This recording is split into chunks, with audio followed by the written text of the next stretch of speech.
So we'll start with this problem in electricity. When a 12 volt battery is connected across an unknown resistor, there is a current of, तो आपका unknown resistor है और आपका भाई साहब volt कितना है 12 volt battery. there is a current of, यहाँ पे करंट कितने का है भाई साहब 2.5 मिली एम्पियर्स. 2.5 मिली एम्पियर्स मतलब हो गया 2.5 into 10⁻³ amperes in the circuit.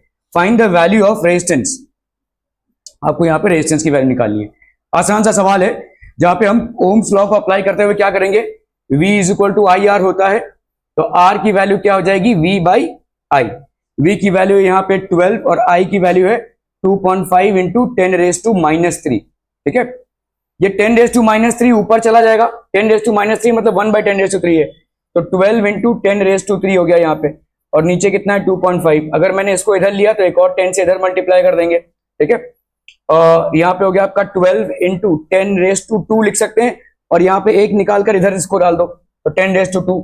पर जब देखो 10⁻4 होगा तो 10⁻² इंटू 10⁻² अपॉन 25.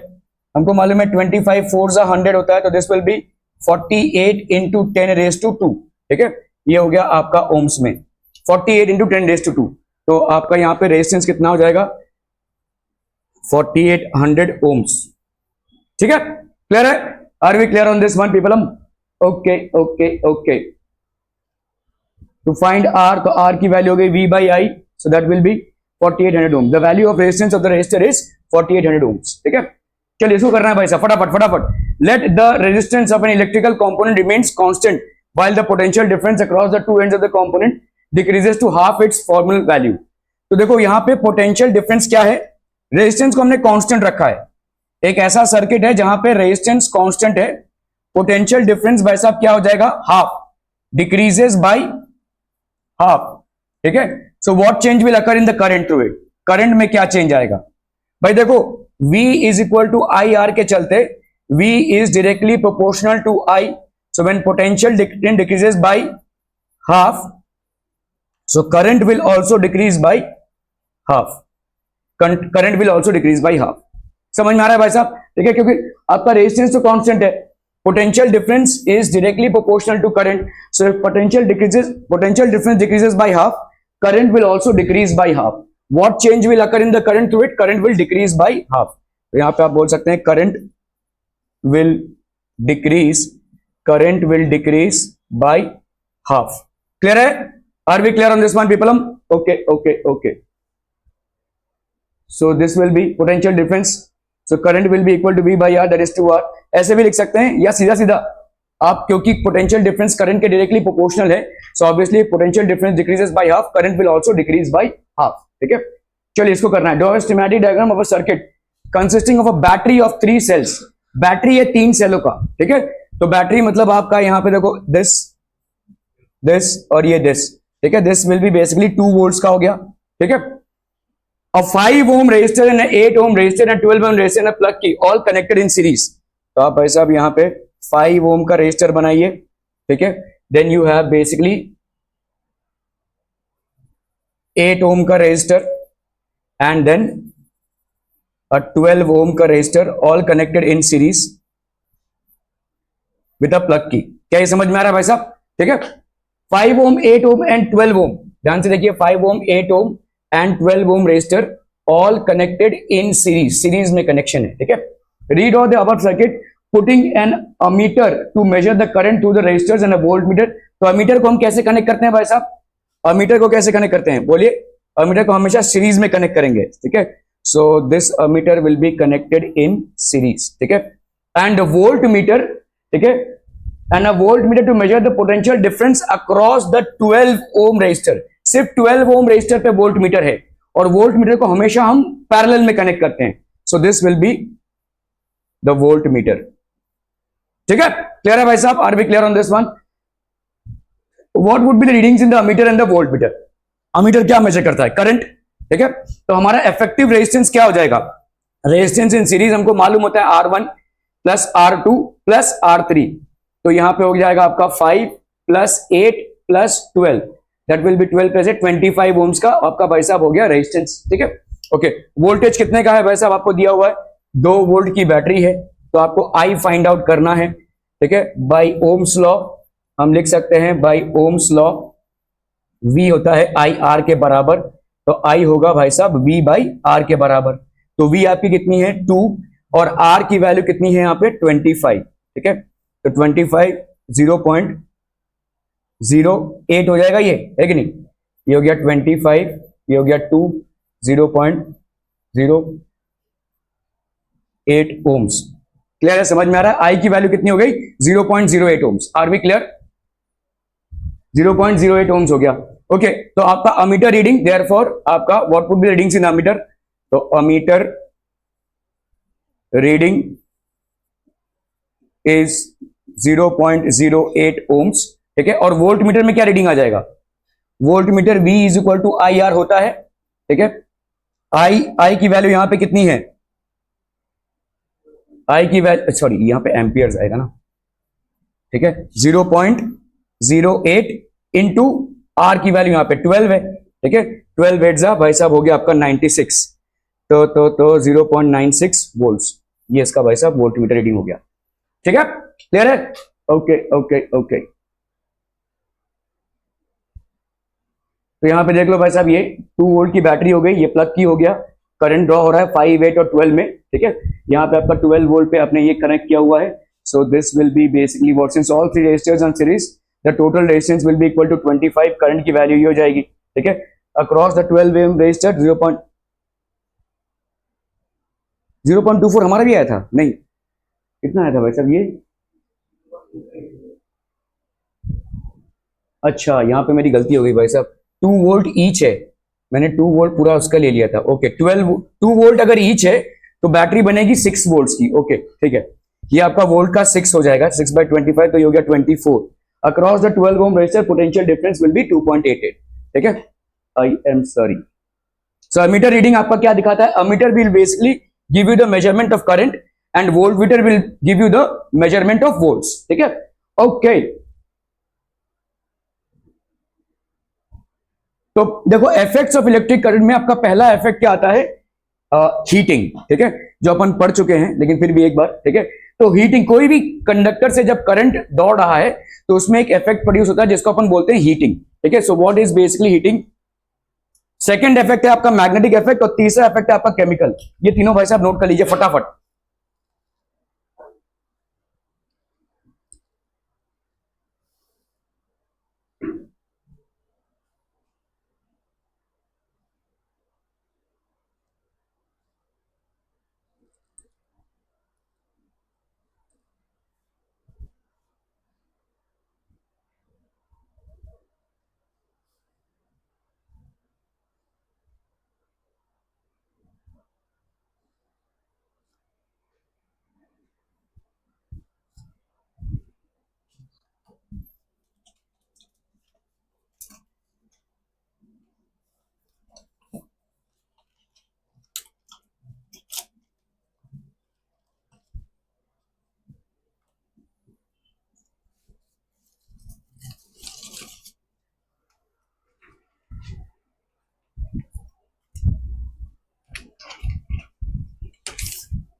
पिंकी और कौन, यश्मिता, हनी और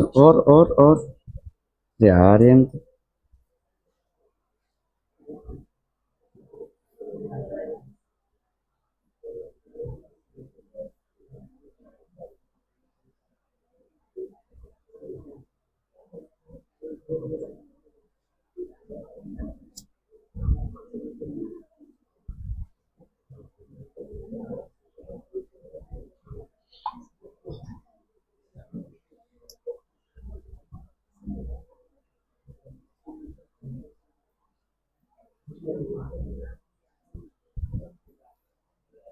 तुम लोग में कौन कौन बोले? सुप्रिया?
हीटिंग, केमिकल और magnetic effect. Hello,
okay. Heating, magnetic and chemical effects. ठीक है, तो हीटिंग इफेक्ट में क्या आ जाएगा भाई साहब? आपका जूल्स लॉ ऑफ हीटिंग. तो देखिए आपके जितने भी अप्लायंसेस होते हैं, ठीक है, जैसे आपका कुछ अप्लायंसेस को हमने ऐसे ही तैयार किया है कि जहां पे हीटिंग इफेक्ट यूज हो. तो आपका इलेक्ट्रिक आयरन हो गया भाई साहब, इलेक्ट्रिक, ठीक है, आपका भाई साहब टीवी हो गया, इन सब में थोड़ा सा हीटिंग इफेक्ट प्रोड्यूस होगा. ठीक है, अभी हीटिंग इफेक्ट मतलब होता क्या है? देखो यहाँ पे समझ लीजिए आपके इलेक्ट्रॉन्स हैं, ठीक है, एटम्स क्या है आपके स्टेट ऑफ वाइब्रेशन में. अभी ये समझ लीजिए कोई कंडक्टर है, this is basically a conductor, या अपन इसको रेजिस्टर भी बोल सकते हैं. ठीक है, रेजिस्टर या कंडक्टर. यहाँ पे एटम्स हैं, they are in the state of vibration. ये भाई साहब वाइब्रेशन के स्टेट में है. ठीक है, okay. Now when you are trying to, free electrons are in the state of random motion. जो फ्री इलेक्ट्रॉन्स होते हैं वो state in the random motion में होते हैं. ठीक है, ओके.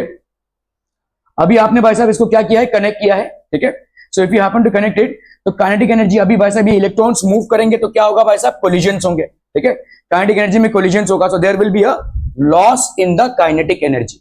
ठीक है, there will be a loss in the something very funny out here. हाँ, काइनेटिक एनर्जी में कोलिजन्स होंगे और यहां पे होगा आपका loss in kinetic energy. But according to law of conservation of energy, अभी देखो इलेक्ट्रॉन्स मूव कर रहे हैं, सो इलेक्ट्रॉन जब मूव करेंगे, जैसे ही आपने कंडक्टर को एक सेल से या पोटेंशियल डिफरेंस से कनेक्ट किया है, what will happen, the electrons will move and while they move they will collide with the atoms. इन एटम्स के साथ भाई साहब कोलाइड करेंगे। जब भी कोलिजन्स होता है तब भी हीट डेवलप होगा। ठीक है, जब भी कोलिजन होता है तब भी हीट डेवलप। मैंने इसको धार से अगर एक मार दिया तो भाई साहब इसका गाल गर्म हो जाएगा कि नहीं? हो जाएगा। किसी को मारकर देखा होगा आपने, एकदम लाल हो जाता है, गर्म हो जाता है। तो किसी भी हाथ भी गर्म हो जाता है, अगर आप मारेंगे तो आपका हाथ भी गर्म हो जाएगा, उसका गाल तो गर्म होगा ही। तो किसी भी कोलिजन में क्या होता क्या है, क्यों ये गर्म हो रहा है? क्योंकि मेरा हाथ भाई साहब क्या है, एक मोशन में है। ठीक है, वो कोलाइड कर रहा है and whenever it is colliding what will happen, it will transfer it's energy. ठीक है, लेकिन सारा का सारा एनर्जी नहीं जाएगा, थोड़ा बहुत हीट में कन्वर्ट हो जाएगा। So whenever there are collisions, ठीक है, जब भी टकराव होता है तो there has to be some amount of heat energy, थोड़ा हीट एनर्जी आपका डेवलप होना ही होना है। ठीक है, so according to law of conservation of energy, energy can not be destroyed, hence this loss in kinetic energy is converted into heat energy. तो यहां पे जैसे ये मूव करता हुआ जो भी चीज है, वो जब इसके साथ कोलाइड करेगा तो या तो उसकी स्पीड कम हो जाएगी या तो एकदम थम जाएगा। ठीक है, दोनों ही केसेस में एनर्जी किस में कन्वर्ट हो जाएगा? हीट एनर्जी में। ठीक है, in both the cases energy is going to convert into heat energy. ठीक है, क्लियर है? सो काइनेटिक एनर्जी, कोलिजन्स होंगे and there will be a loss in the kinetic energy. ठीक है, ये आपका हीट एनर्जी में डेवलप होगा। And who basically gave the heat energy law? Joule's. ठीक है, तो हम इसको भाई साहब जूल्स लॉ ऑफ हीटिंग भी बोलेंगे। What does Joule's law state? Heat produce in a resistor. ठीक है, तो आपका जो जूल्स लॉ है वो ये बोलता है कि कभी भी किसी भी रेजिस्टर में जो हीट प्रोड्यूस होता है, this is directly proportional to the current that flows through it. Heat produced in a resistor is directly proportional to the square of the current flowing through it. Heat proportional is directly proportional to resistance and heat is directly proportional to time. ठीक है, इन तीनों चीजों में heat directly proportional रहेगा। ठीक है, इसी को हम बनाते हैं भाई साहब joules law of heating, which says that H is equal to I square RT। ठीक है, इन तीनों चीज पे हीट डिपेंडेंट रहेगा। Heat produce in a resistor, एक रेजिस्टर में जब आप करंट को डाल रहे हैं ड्यू टू पोटेंशियल डिफरेंस, ये एक रेजिस्टर है और इसमें आप भाई साहब करंट डाल रहे हैं। ठीक है, तो ये हीट क्या होगा भाई साहब? प्रोपोर्शनल होगा, स्क्वायर ऑफ द करंट। ठीक है, this heat will be directly proportional to the square of the current that is flowing through it. ठीक है, it will be directly proportional to the resistance, it will be directly proportional to the resistance and it will be proportional to the time for which the current is flowing through it. ठीक है, heat will be directly proportional to the square of the current, will be directly proportional to the resistance and will be directly proportional to the time for which the current is flowing through it. जितना ज्यादा resistance होगा उतना ज्यादा भाई साहब heat develop होगा, जितने ज्यादा टाइम तक करंट फ्लो होगा उतना ज्यादा हीट डेवलप होगा, और जितना ज्यादा करंट फ्लो होगा उतना ज्यादा हीट डेवलप होगा। ठीक है, so square of the current, resistance of the conductor and time for which the heat flows. ठीक है, तो समझ लो भाई साहब यहाँ पे एक सर्किट है, इस सर्किट में आपका एक पोटेंशियल डिफरेंस क्रिएटेड है। यहाँ पे Q मतलब क्या है? Q मतलब होता है चार्जेस। ठीक है, charges which are flowing through. So according to Coulomb's law, I क्या होता है भाई साहब? Q बाई T होता है। ठीक है, देखो कूलम क्या बोल रहे हैं कि rate of flow of charge, current is what? This is basically electric current, this is rate of flow of charge. तो आपका करंट क्या हो जाएगा? Charge upon time, that is coulomb upon time, that is coulomb upon second. तो इसी को अपन बोलते हैं एम्पियर्स। ठीक है, तो rate of flow of charge है भाई साहब। ठीक है, okay, so Q is equal to I T होता है, Q is equal to I into T होता है। ओम्स लॉ क्या बोलता है? V is equal to I R होता है।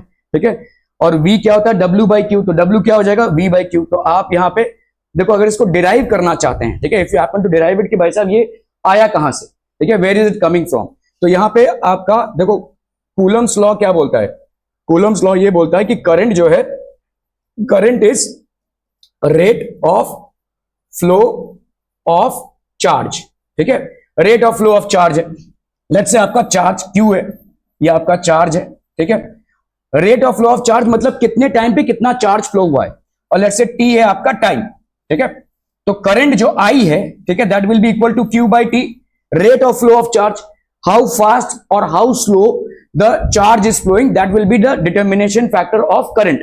तो ये हो गया भाई साहब आपका I। ठीक है, अभी इस Q को अपन क्या लिख सकते हैं, I इंटू टी, है कि नहीं, I इंटू टी। इसके पहले आपने पोटेंशियल पढ़ा, पोटेंशियल के हिसाब से आप क्या लिख सकते हो भाई साहब, work done per unit charge is equal to potential, है ना, work done per unit charge is equal to potential. This W is work done, this is charge and this is potential. तो अपन यहां पे वर्क डन क्या लिख सकते हैं, V इंटू क्यू।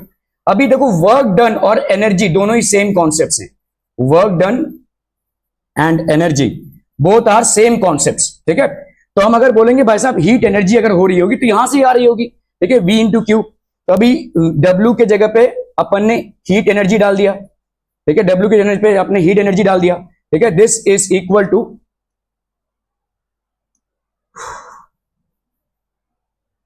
सो W के जगह पे अपन ने हीट एनर्जी डाला, this is equal to V into Q.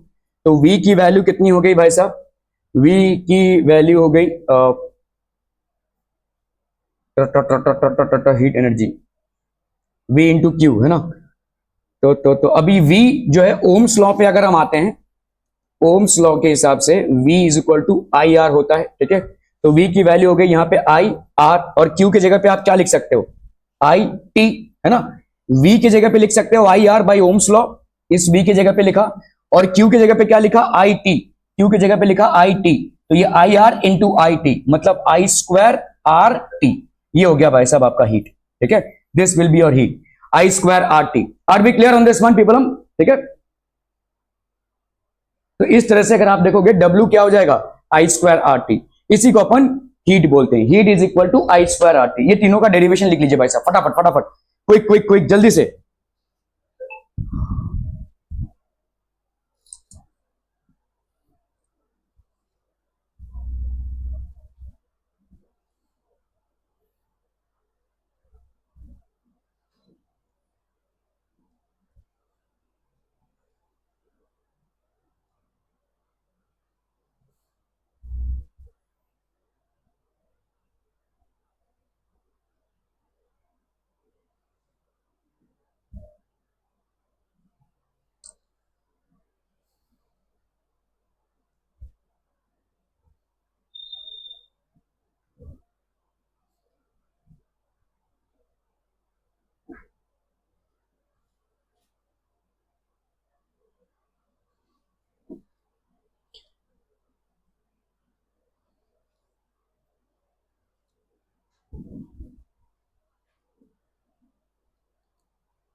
तुम लोग में से संस्कार भी खुले ना, है, done done done. Brain teaser, which out of these is the right answer for Joule's law.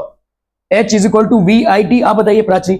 H is equal to V T by R, H is equal to I square R T, H is equal to V square T by R. अब भी पढ़ा है ताजा ताजा, देखो भाई साहब। Hello, आप बताइए। हाँ, ए अब भी तो पढ़ा, सी होगा ना भाई, ये गजनी वाली मेमोरी है क्या भाई साहब, अब भी तो पढ़ा आई स्क्वायर आर टी।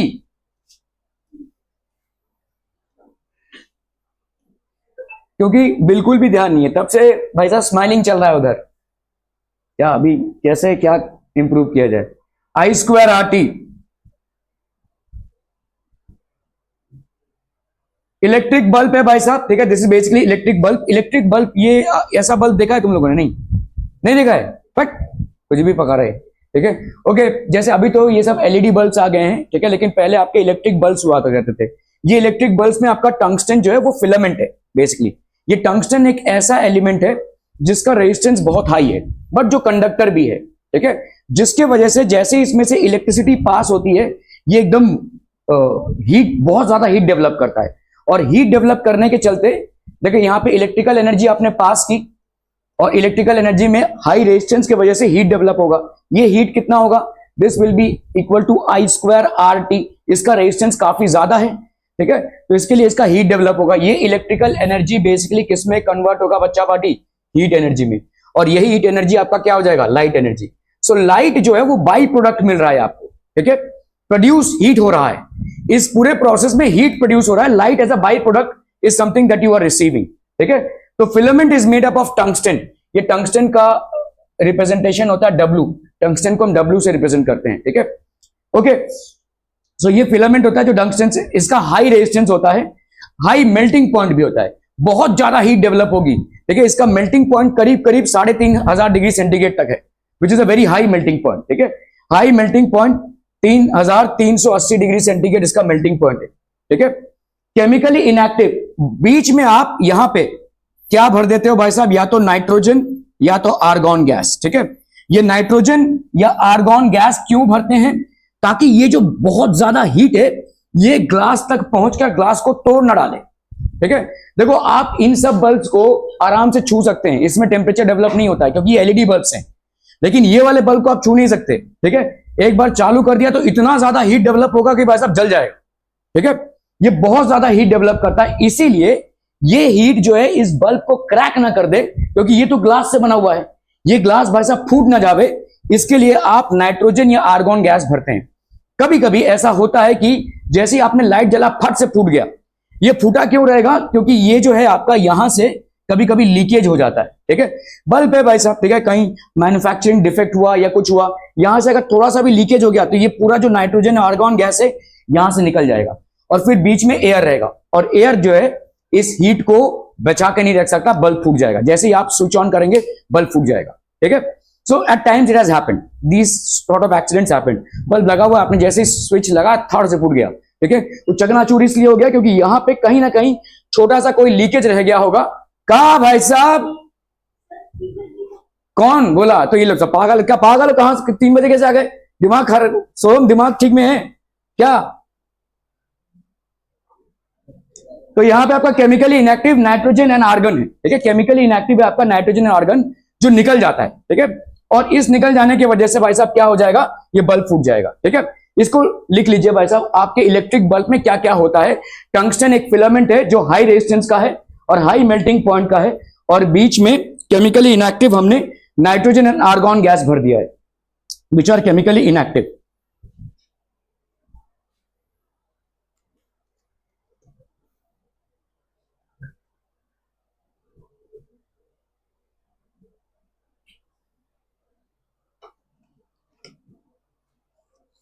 ठीक है, done done done done. To prevent oxidation, ठीक है, यहां पे ऑक्सीडेशन ना हो जाए इसका, देखिए ऑक्सीडेशन मतलब क्या होता है, ऑक्सीजन के साथ कंबाइन करना। जैसे ही कोई चीज ऑक्सीजन के साथ कंबाइन करेगी वो जलने लगेगी। अभी अंदर अगर एयर होगा तो एयर में ऑक्सीजन होगा, और इतने हाई टेम्परेचर पे ऑक्सीजन इसके साथ कंबाइन करे जाएगा और ये भाई साहब जल उठेगा, जल उठेगा तो बल्ब फूट जाएगा भाई साहब, ठीक है। So why do we fill nitrogen and argon to prevent oxidation, इसको लिख लीजिए भाई साहब। नाइट्रोजन या आर्गन को हमने बल्ब के अंदर क्यों फिल करके रखा है, because these are inactive elements हैं, और जिसके वजह से ऑक्सीडेशन को ये प्रिवेंट करते हैं। ऑक्सीडेशन अगर हो गया तो भाई साहब जल उठेगा, ठीक है। सो एप्लीकेशन एक हो गया आपका फिलामेंट। इलेक्ट्रिक आयरन, देखो इलेक्ट्रिक आयरन बना होता है एक एलॉय से जिसको हम बोलते हैं नाइक्रोम, ये बना होता है आपका निकेल और क्रोमियम से, ठीक है, निकेल और क्रोमियम से। तो ये आपका इलेक्ट्रिक आयरन हो गया which is made up of, so it prevents. अभी देखो यहां पे देखो निकल इंसुलेटेड माइका शीट। माइका क्या होता है, एक ऐसा, ये आपका देखो माइका शीट है, ये वाला जो दिख रहा है आपको, अगर एक इलेक्ट्रिक प्रेस को आप खोलोगे तो आपको ये सब दिखेगा। ये आपका नाइक्रोम वायर है, ठीक है, coil of high resistance which is made up of nichrome. ये आपका नाइक्रोम से बना होता है। This is basically N alloy, एक अलॉय है मतलब मिक्सचर ऑफ एलिमेंट से बना हुआ है, निकेल और क्रोमियम से, ठीक है। अलॉय मतलब आपका निकेल एंड क्रोमियम, इससे बना हुआ है, निकेल और क्रोमियम के अलॉय से ये बना हुआ है, ठीक है, हाई रेजिस्टेंस। और यहां पे भाई साहब क्या है, माइका है। माइका क्यों लगा रहे हैं, क्योंकि माइका की एक स्पेशल प्रॉपर्टी होती है। माइका की स्पेशल प्रॉपर्टी भाई साहब क्या है, ठीक है, माइका की स्पेशल प्रॉपर्टी है it allows heat but restricts current, ठीक है। रेस्ट्रिक्ट्स करंट मतलब doesn't allow current to pass through, current to pass through. चलिए भाई साहब इसको लिख लीजिए फटाफट फटाफट, कोई जल्दी से।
हेलो हेलो, हाँ बोलिए।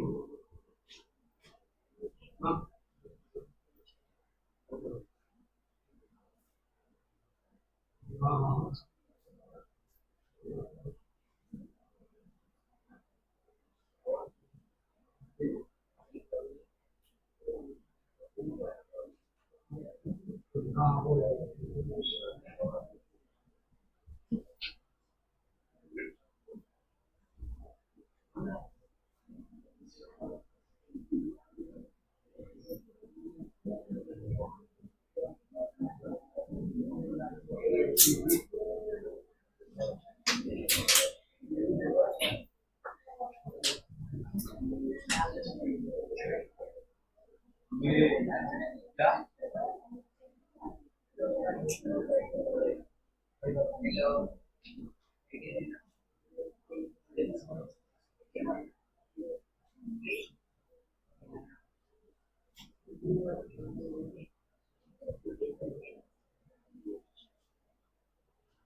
It prevents the current from entering the metal and thus protecting the user from getting an electric shock. ठीक है, अगर आप देखोगे प्रेस जब आप करते हो तो इलेक्ट्रिक करंट की वजह से वो कपड़ा प्रेस के साथ चिपक नहीं जाता है, सिर्फ हीट ही निकलता है।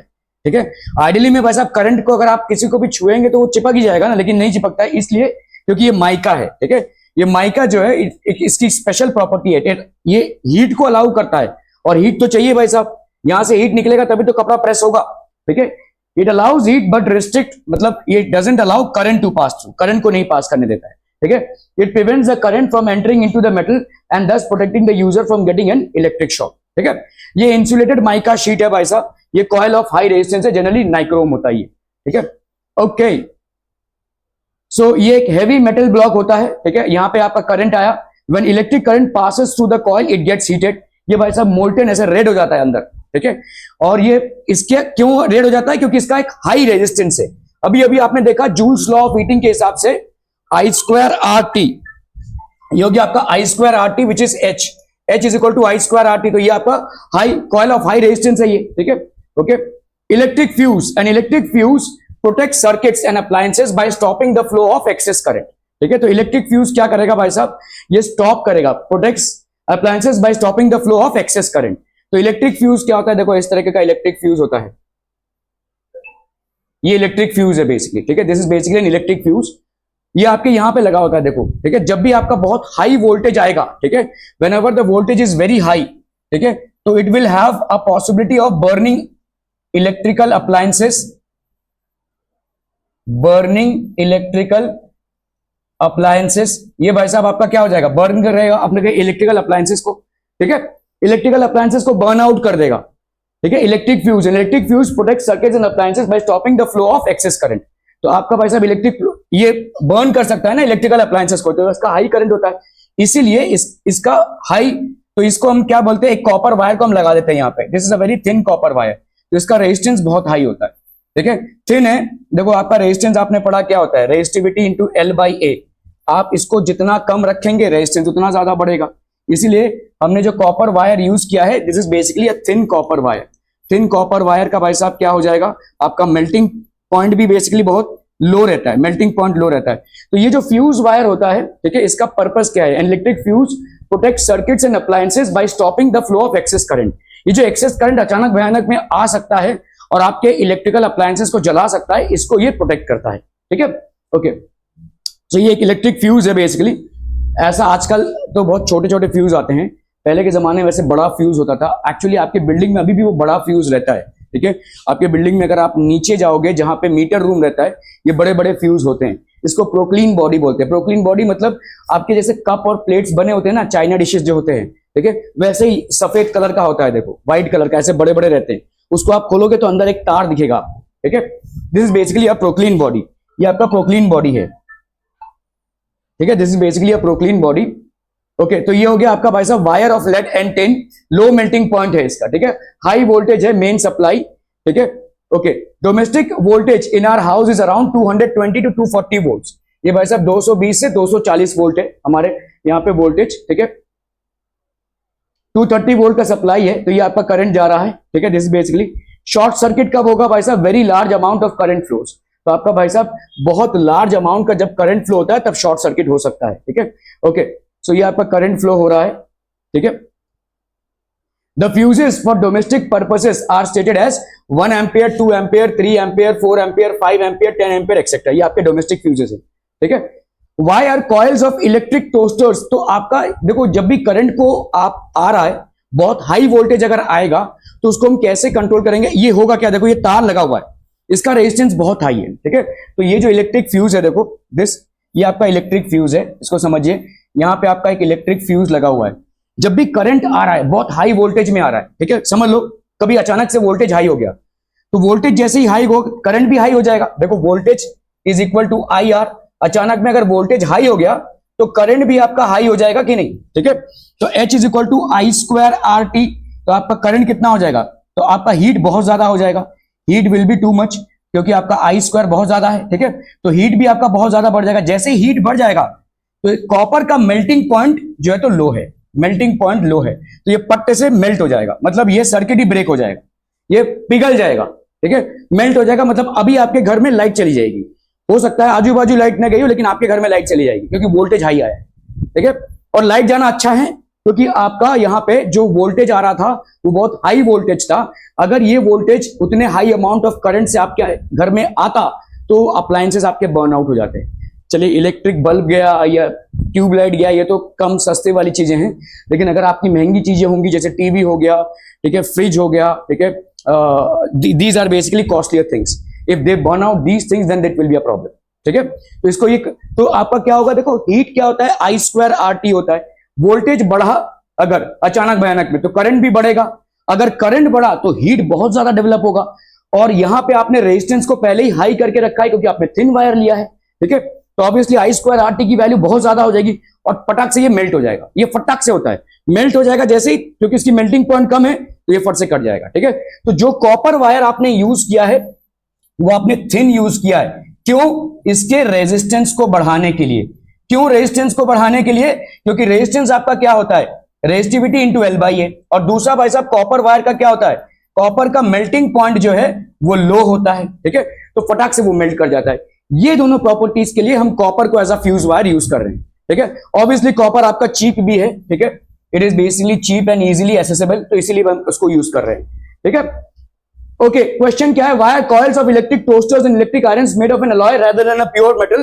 क्योंकि अलॉय की भाई साहब, अलॉय का रेजिस्टेंस, ठीक है, बढ़ जाता है, अलॉय का रेजिस्टेंस बढ़ जाता है। जैसे आपका नाइक्रोम है, ठीक है, नाइक्रोम, तो ये हो गया आपका निकल एंड क्रोमियम, निकल एंड क्रोमियम। तो आपका भाई साहब यहाँ पे देखो निकल है और एंड सी आर है, ठीक है, तो इसलिए भाई साहब रेजिस्टेंस बढ़ जाता है, ठीक है। Nichrome wire is used for making the heating elements of electrical appliances like iron, geyser etcetera.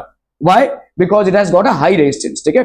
Coils of electric toasters and irons are made up of alloys rather than pure metals because resistivity of alloy is higher than that of pure metals. इसको लिख लीजिए, resistivity जो है higher है alloys का, ऐसे भी लिख सकते हैं, देखो resistivity of alloys is higher than resistivity of pure metals, ठीक है। resistivity of alloys is higher than pure metals. alloys have higher melting point, ठीक है, alloys की melting point higher होती है and they do not melt easily, ठीक है। alloys do not oxidize at high temperature, ज्यादा ये high temperature पे फटाक से ऑक्सीडाइज नहीं होते हैं। ऑक्सीडाइज होना मतलब क्या होता है, जलने लगना, ठीक है। they do not oxidize at high temperature thus can be kept red hot, तो इनको हम रेड हॉट रख सकते हैं।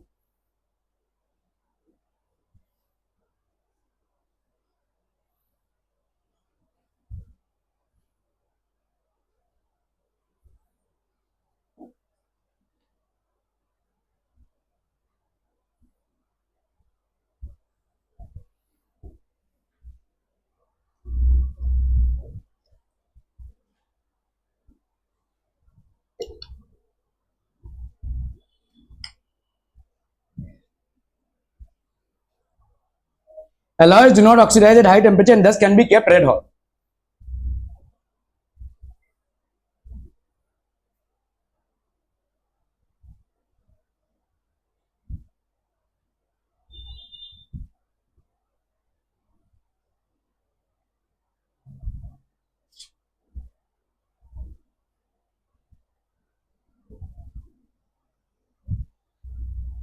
Done done done.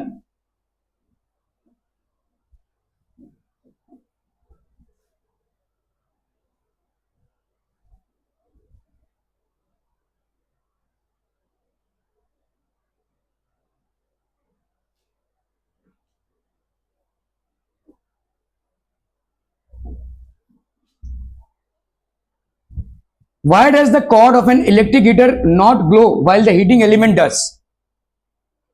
Coil of an electric heater does not glow while the heating element does. ठीक है, तो आपका देखो यहाँ पे कॉइल है, the heating element is made up of an alloy which has a very high resistance.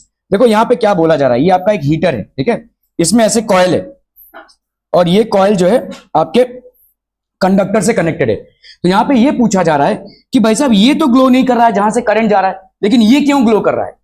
सवाल सब, ये क्यों ग्लो कर रहा है? Why is this not glowing? The heating element is made of an alloy which has very high resistance. So when current flows through the element, it becomes very hot. तो जब भी करंट फ्लो कर रहा है element से तो it will become very hot. ठीक है, तो इसके लिए क्योंकि ये हाई रेजिस्टेंस का वायर है इसीलिए it becomes very hot and it starts glowing. It starts supplying heat. Light भी थोड़ा सा निकलता ही है उसमें से, ठीक है। यहां से करंट जो जा रहा है it will not make it hot क्योंकि ये आपका हाई रेजिस्टेंस नहीं है, इसका रेजिस्टेंस लो है, इसीलिए ग्लो नहीं कर रहा है। जैसे देखो यहां से अगर करंट जा रहा है तो क्या ये ग्लो कर रहा है? क्या ये मेल्ट हो जा रहा है? नहीं, ठीक है। So because its resistance is low, यहां पे रेजिस्टेंस हाई है इसीलिए ज्यादा हीटिंग इफेक्ट प्रोड्यूस हो रहा है। द हीटिंग एलिमेंट, ठीक है, तो आपका heating element is made up of an alloy which has a very high resistance. So when current flows through the element it becomes very hot and glows. The cord is usually made up of materials like copper and so has low resistance. Thus for the same current the cord does not become so hot and hence does not glow. ठीक है, तो for the same current the cord does not become so hot and hence does not glow. ठीक है, चलिए भाई साहब numericals. Power क्या है भाई साहब? आपका वर्क डन अपॉन टाइम है, ठीक है। वर्क डन अपॉन टाइम मतलब एनर्जी अपॉन टाइम लिख सकते हैं इसको अगर अपॉन टाइम कर देंगे, ठीक है। देखो यहाँ पे अगर अपॉन टाइम कर दिया इसको तो ये कैंसिल हो गया, तो इसलिए आपका पावर क्या आ जाएगा? आई स्क्वायर आर। पावर का ये वाला फॉर्मूला याद रखो, वी आई, ये काफी है। अभी कहीं पे आपको वी को आई आर में कन्वर्ट करना है या आई को वी बाई आर में कन्वर्ट करना है, ये डिपेंड करेगा। Power is equal to V I, ठीक है। क्लियर है भाई साहब? ओके ओके ओके, तो ये तमाम तरीके हैं। 100 joule of heat is produce each second. तो यहाँ पे क्या क्या दिया हुआ है? देखो टाइम दिया हुआ है, time is given as 1 second. आपका भाई साहब हीट कितना दिया हुआ है? क्या है यार,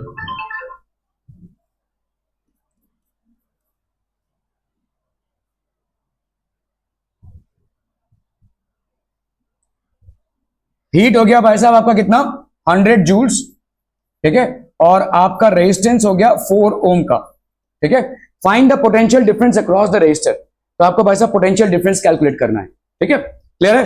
तो आपका भाई साहब यहां पे हो गया 100 joule of heat is produced each second in a 4 ohm resistance. Find the potential difference. तो आपका भाई साहब यहाँ पे V is equal to IR, potential difference आपको फाइंड आउट करना है, ठीक है। तो आपका पावर क्या हो जाएगा? हीट अपॉन टाइम, है ना, हीट अपॉन टाइम। तो ये हो गया आपका फाइंड द पोटेंशियल डिफरेंस। तो पावर कितना हो जाएगा भाई साहब? Heat upon time. Heat upon time मतलब हो गया आपका 100 अपॉन 1, तो ये हो गया आपका 100 वॉट्स, ठीक है। 100 वॉट्स का आपका पावर हो गया, ठीक है। Find the potential difference. अब पावर क्या होता है भाई साहब? वी आई होता है। तो आपका भाई साहब यहाँ पे बहुत लंबा चलेगा भाई साहब, अपन जरूरत नहीं है। 100 joule of heat is produce in a 4 ohm resistance, find the potential difference. तो अगर हम इसको ऐसे करें, H is equal to I square R T, ठीक है। तो अपने को यहाँ पे क्या क्या मालूम है? R की वैल्यू मालूम है, कितना है भाई साहब? R is equal to 4 ohms, ठीक है। ईच सेकेंड मतलब हमको टाइम मालूम है 1 सेकेंड है और हमको H मालूम है यहाँ पे 100 जूल से, ठीक है। क्लियर है भाई साहब? ओके, तो हम इससे I की वैल्यू निकाल सकते हैं। तो आई स्क्वायर को क्या लिख सकते हैं? H R T। तो H की वैल्यू कितनी है भाई साहब यहाँ पे? 100। R की वैल्यू कितनी है? 4 इंटू 1। तो I की वैल्यू क्या हो जाएगी? Under root, that will be how much? 10 into 2, that is 20 amperes. I की वैल्यू हो गई भाई साहब 20 एम्पियर्स, ठीक है। क्लियर है? ओके, पोटेंशियल डिफरेंस क्या हो जाएगा? V is equal to I R. तो यहां पे हो गया आपका 20 इंटू 4, दैट इज 80 वोल्ट्स, ठीक है। तो V is equal to 80 volt. ठीक है, क्लियर है, क्लियर है, क्लियर है भाई साहब।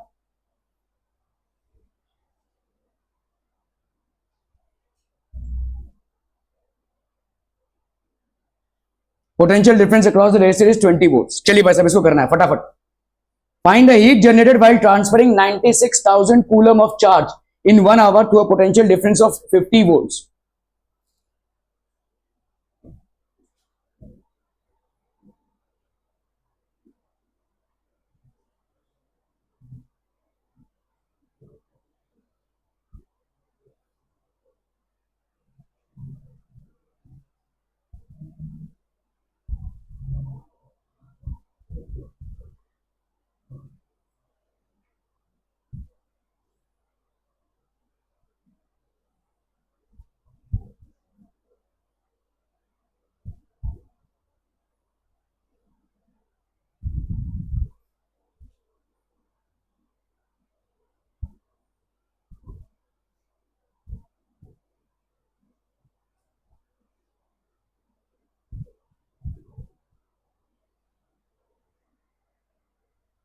Compute the heat generated by transferring 96,000 coulomb of charge in 1 hour.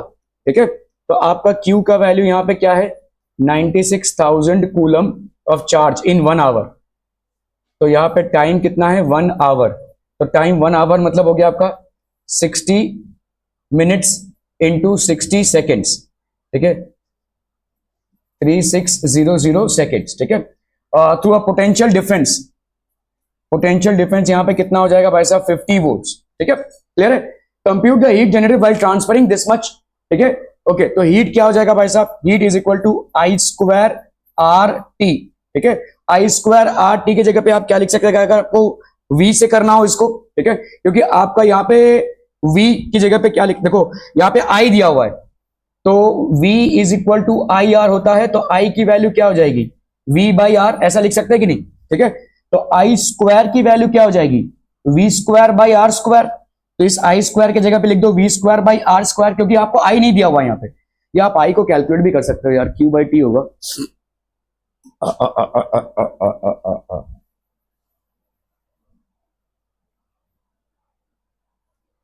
तो बच्चा भाटी आई की वैल्यू कितनी हो जाएगी, आई की वैल्यू हो जाएगी भाई साहब आपकी क्यू बाई टी।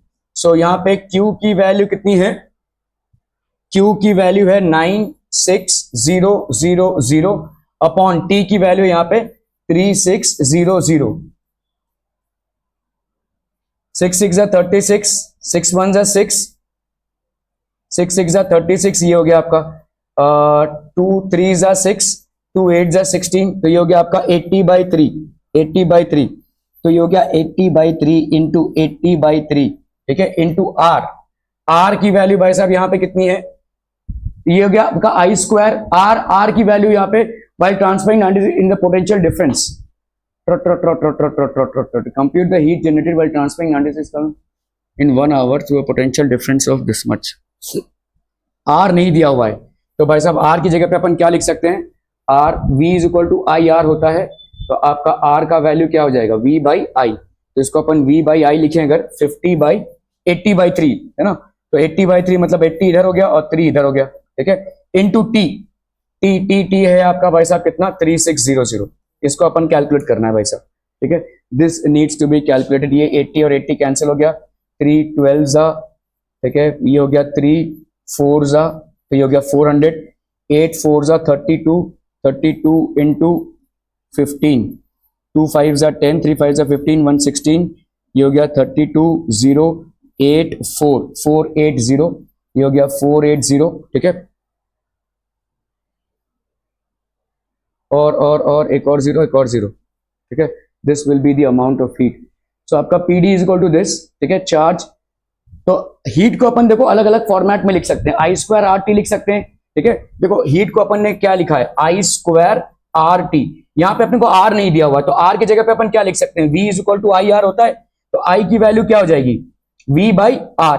तो अगर हम यहाँ पे आई स्क्वायर लिखें, ठीक है, आर की जगह पे क्या लिख सकते हैं, सॉरी आर की जगह पे लिख सकते हैं अपन v बाई आई, तो ये हो गया आपका v by I into T, तो ये और ये कैंसिल हो गया, तो इसका हो गया आपका v इंटू आई इंटू टी। ठीक है, ओके, अभी v यहाँ पे कितना हो जाएगा, v की वैल्यू है कितनी 50 वोल्ट्स, और आई की वैल्यू क्या हो जाएगी, Q by T, that is 96,000 Coulomb's upon time. Time यहाँ पे है भाई साहब 1 आवर। 1 आवर में कितने सेकेंड्स होते हैं, 60 into 60 into 50 volts, this is, और टाइम हो गया आपका भाई साहब 60 इंटू 60, ठीक है। तो ये पूरा पूरा कैंसिल हो जाएगा, this will B V into I into T, तो ये कैंसिल होकर भाई साहब आपका आई का वैल्यू आ गया इतना, तो दिस विल बी 48, 1 2 3 4 5, तो 4.8 इंटू 10⁶ जूल्स, ठीक है, that will be the heat generated. Done done done, आप लोग जा सकते हैं 9th वाले।